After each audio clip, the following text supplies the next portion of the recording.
Okay. Hey, hello, ladies and gentlemen, boys and girls. Let's do some testing today. We are going to do a video testing out the OBS Studio. So to my right is my main monitor, so to speak, and to my left is the monitor that is being captured. Now, a couple of very interesting things. So what I'm gonna do is, all right, let's go. Let's show you. I'm going to make a small demo about how I use Warp Turbo. Okay, so it's pretty straightforward, very interesting piece of software. So this is a Windows machine that runs WSL, and I do have NixOS, which I don't use that much, but predominantly it's Windows PowerShell or Ubuntu. Now, the reason I use Ubuntu is like I do have upstairs a couple of interesting machines. All right. So you go here. What you can say is like, okay, you can ask, give me the summary of this machine. And that's it. Let's type it. We're using GPT-5 as agent, as you can see.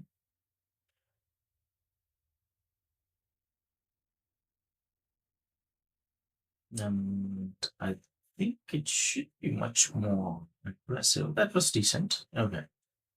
It says OS kernel. Come on, put. Okay. You want more information? What information do you want? Like, you see this? This is GPT-5. All right. It tells you what to do. It tells you what to do. I'd go to Opus. Even Opus is not. Its sound is good enough. Okay. Okay. And I'm going to just ask the same thing. You, me, the summary of this machine. Right?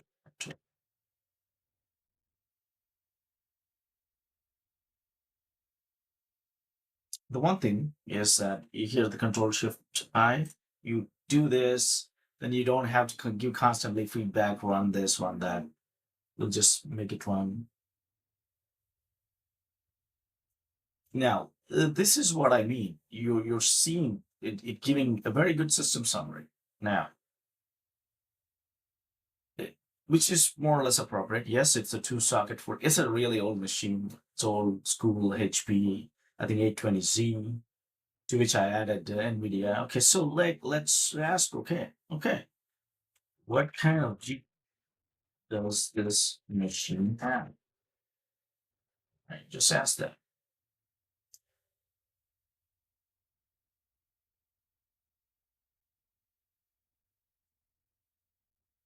Okay, so now it's going to give. This is a number one, right? So okay. So what I'm going to show you is this is Warp Terminal, right? What we can do now is like let me open a terminal, command prompt, whatever terminal app. Let me go to same Ubuntu. Open Ubuntu terminal app. Okay, got it here, right? So what we're going to do now is, okay, RTS 4060 is right, other hardware details are right. So, okay. Now what we do is SSH to reach. Now the one thing I did is like I configured stuff so that it is passwordless. I think I can do claude on or something like that. All right, well, proceed. Okay, now we're using claude.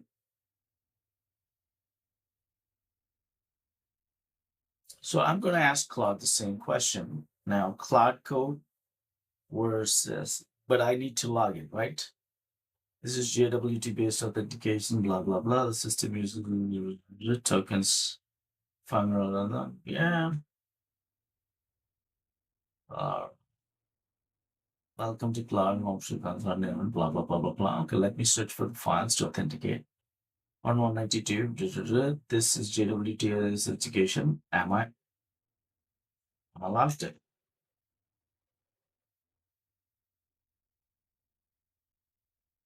No, the code base is maintained login state. It only provides blah blah blah. You need to obtain via post to auth token. So what should I do? Guide me. I have. Guide me. I have. Log max it passed.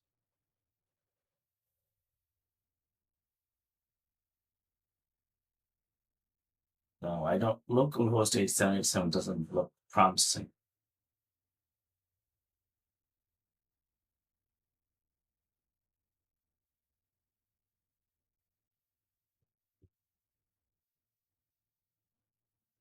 Mm, I can do browser authentication.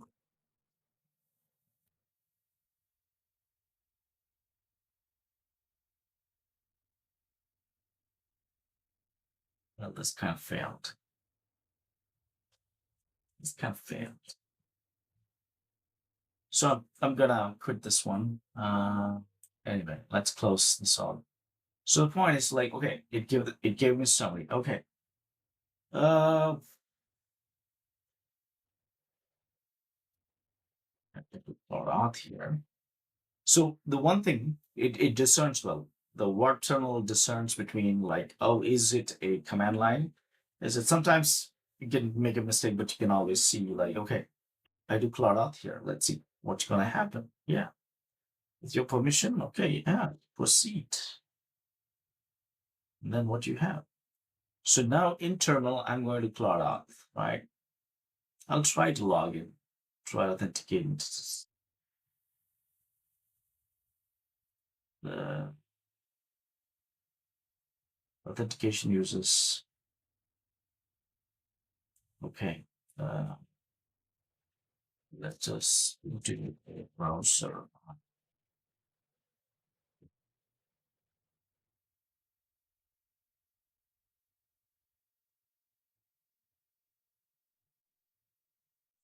Uh, I'm not talking about the cloud base. So I was successfully able to do this, but let's, okay, what can you see? I'm going to digress. Give me the summary. This system, CPU, GPU.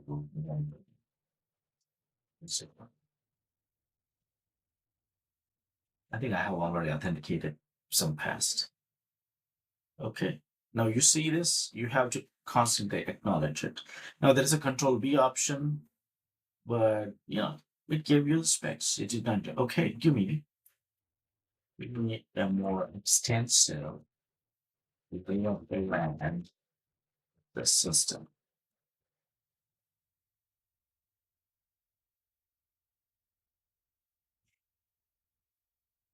It is doing, but every time I have to do the interacting thing. And unfortunately, I'm using it within the work terminal. It would have been much more. I think I could have used the previous Windows terminal, but you get the point. Whereas this guy in SSH is, yeah, it does it in many ways, but you're stuck with Claude. I'll just go back to Ubuntu SSH. So here is the thing. So as far as the agents are concerned, I can choose any agent, right? So, but I'm still going to SSH easy. Just going that simple. Okay. So what I'm gonna very much do is like I do have a CBSPS broadcast on this one. So I'm gonna click on the agents or Control I. Probably you have to put what is that? Okay. Where is the source code in this directory and in a summary of issues? Now here I have plots on it, which is by kind of default. I can change it to gpt5 if I choose to. Now I want to demonstrate what gpt5 gives you, and you will see we'll do the cloud office just for the demonstration. But the thing about Warp is if you have this enabled, it's like approval, like You go figure it out. You do the steps, bro. You don't constantly ask for my acknowledgement. Um, it keeps on trying. There's a lot of trial and error. The thing I like about it, GPT-5 is not such a very trial and error guy. I ran into issues where things got stuck, a bad script, and doesn't recovery sometimes. Some weird issue I had with GPT-5. But the thing I'm hearing about GPT-5 is it's constantly that, hey, this is a very great one. So I'm supposed to try the Codex CLI, but Ah, whatever. Like you see that you get the summary, blah blah boom boom. You get the boatload of summary. Reserve failed. This happened. That happened. Pick one of the options to pick. Add a build script. And blah blah blah blah. So then the thing about it's the personality of GPT-5 is kind of like yeah to the point, but most like it's not agentic. So I'm going to ask the same question. So we're going to ask the same question, okay? And we'll see what Opus does, right? We're going to now change it to 4.1 Opus. So the big one with the big one, right?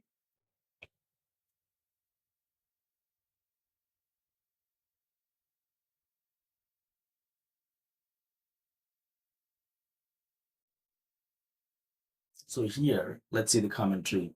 It's talking back to you. It's like, now here, what do you see in the GPT? See, it's talking, but not that much. Yeah, it's talking okay, but this guy, well, this way I gave up. Probably somehow it was able to restore or fail. Okay, so you see that it's a little bit much more friendlier output, where is whereas you get a wall of text out of GPT-5, just a wall of text. But the thing is, like, yeah, it's a very shitty thing. But with this source code, it kind of like something failed. So the thing is, like, we have exactly saying, oh, it's at the edge. Okay. Well, that's why, nah, I have to do the same thing. Okay, I'm going to put this.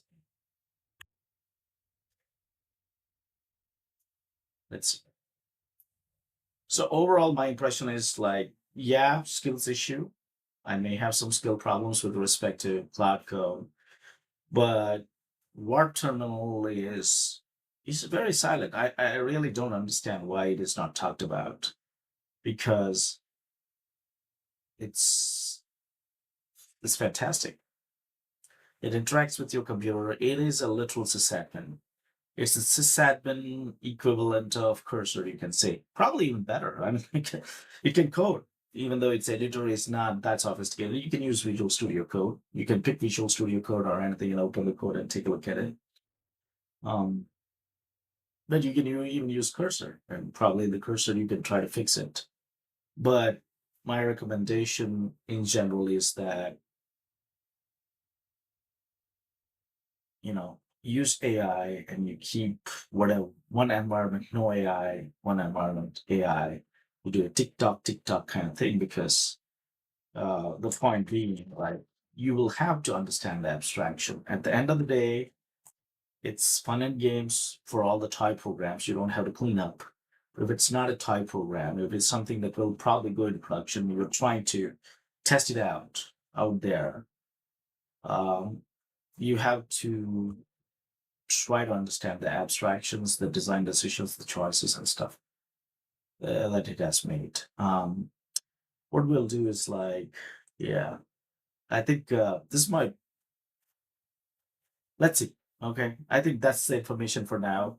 I'll try to bring in, I'll try spending 20 to 30 hours a week, and I'll try to bring in something very useful. Personally, I need to also understand the workflows of Warp Terminal and so many things, but it's learning multiple layers, the interface in terms of Warp Terminal itself, the models and their behavior. What are they good at? What are they not good at? So many things. But you know, this is definitely is going a good thing. But you have to have you still have to put in a lot of hours to understand the nature of the tools. The tools are getting smarter, but sometimes too clever for their own good. Effects happen way too many times. So you have to keep these models on a leash. And especially if you're a team, you want to keep it on a very short leash and really, really understand the abstractions. You cannot, yeah, good one shot, but I don't think one shot is complex programs.